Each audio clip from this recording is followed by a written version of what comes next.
Welcome to the ModeOne podcast in Discovery Mode. Today's conversation dives into one of the most critical shifts happening in eDiscovery right now: how people, process, and technology are coming together to remove longstanding barriers in legal investigations. Today, Matthew Rasmussen, founder and CEO of ModeOne, is joined by Alexander Lewis, founder of Kuro Group, to explore why direct investment in legal technology is no longer optional and how smarter approaches to mobile data collection are changing cost, speed, privacy, and defensibility. With mobile phones now included in the majority of legal and investigative matters, we'll unpack what's driving this rise, why full device collections are losing favor, and how targeted, purpose-driven strategies are leveling the playing field for modern discovery. Let's jump in.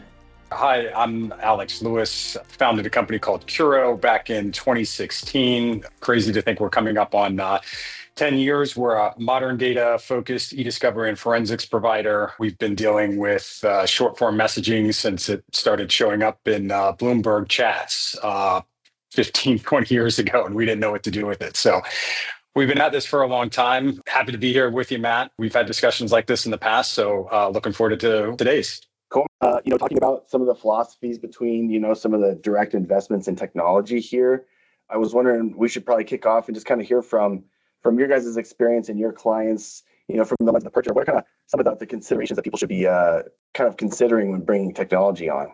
Yeah, I mean, we've had a unique spot where we do kind of what we consider legal technology management. So we'll be embedded inside of corporations, law firms, federal agencies. So we get to kind of sit on the other side of the table. And I think a lot of it comes down to, cost and liability, right? There are some things where, we want to kick things out to a service provider or technology provider from a liability standpoint, especially on the forensic side of the house. We often find ourselves in a, kind of an expert position, and, we're kind of handling, those things outside of the actual legal team. I think, bringing things in-house, cost, speed to data. Matt, I know you guys deal with this a lot. We've interacted with your technology in sort of this form where we're not necessarily responding to a discovery obligation. We're doing a massive preservation, right? And we've got, tens of thousands of employees. So I think those are kind of the key considerations are,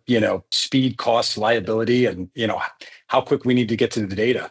Yeah, for sure. And I think, I've got kind of a unique experience because I used to be a buyer and kind of procured these kind of services. And now my team is kind of supporting these, and so we were always kind of struggling with, is this something that we want to take in-house? Is this something we want to manage?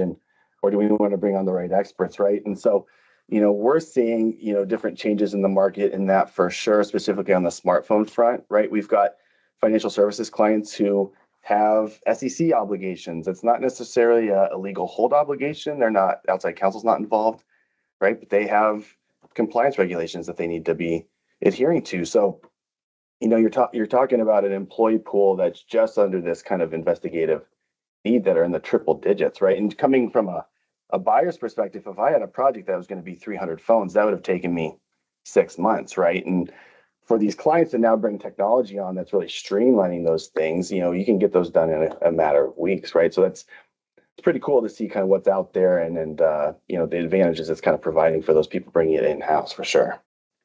Yeah, I couldn't agree more. I think that especially on a use case scenario, oftentimes we're dealing with, no matter where this data ends up getting hosted, it's going to be expensive. So if we can bring some of those components in-house, based on just the size and volume of everything that we're seeing from not only investigations, but discovery obligations, compliance obligations.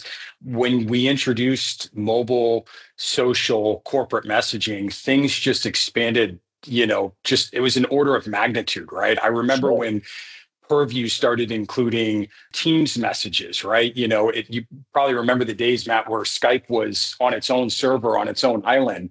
Our obligation to go and get those messages, there was a proximity argument we could make, right? It's on a different server than our email server. Now, Purview is, kind of moved those Teams messages onto the same chassis as emails. And, you used to have to flip a switch to say, yeah, I want the Teams messages. Now you have to flip a switch or actually, run a search to say, I don't actually want the Teams messages. So the data is just, it's like a magnet to us, no matter what you're doing, whether you're investigating or you're responding to a discovery obligation.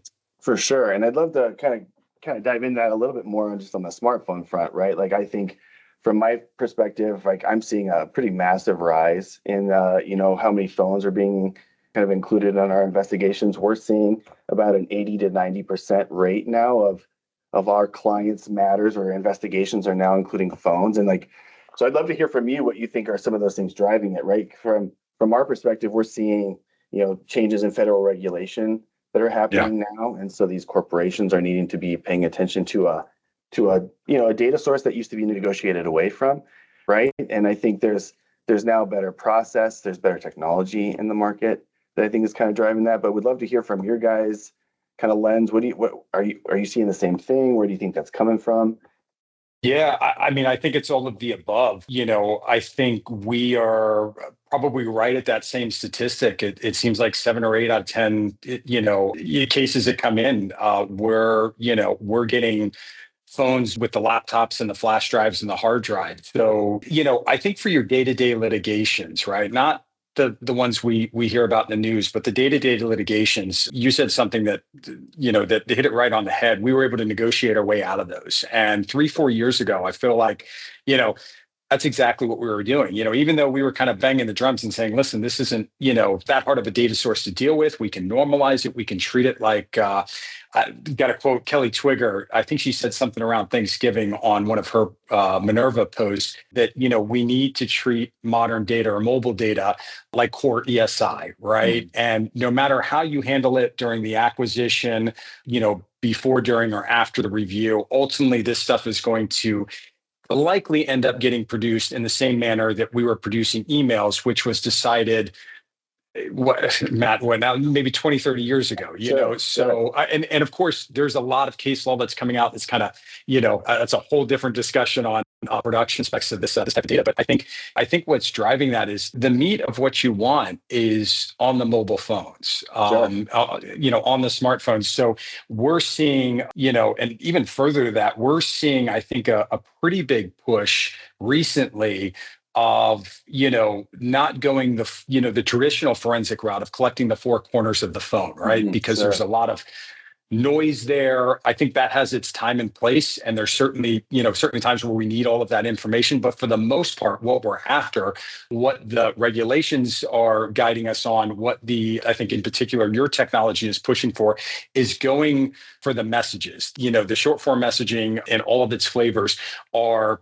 90 to 95% of what we need to get after quickly. And we have found that that has helped us negotiate our way back into including those types of devices on acquisition.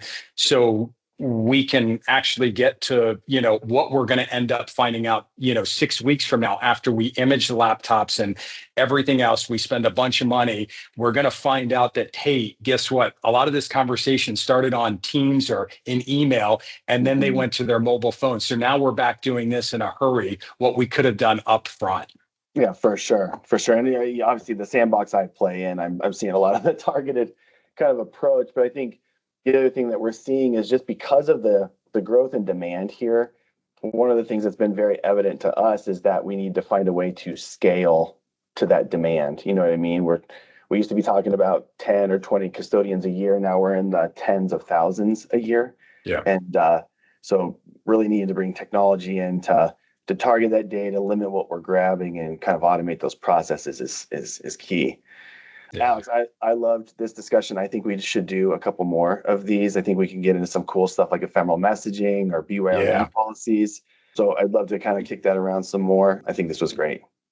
Yeah, agreed, Matt. Agreed. I think there's a lot more directions we can take this. I love talking to you, and we'll do it again sometime soon. Awesome.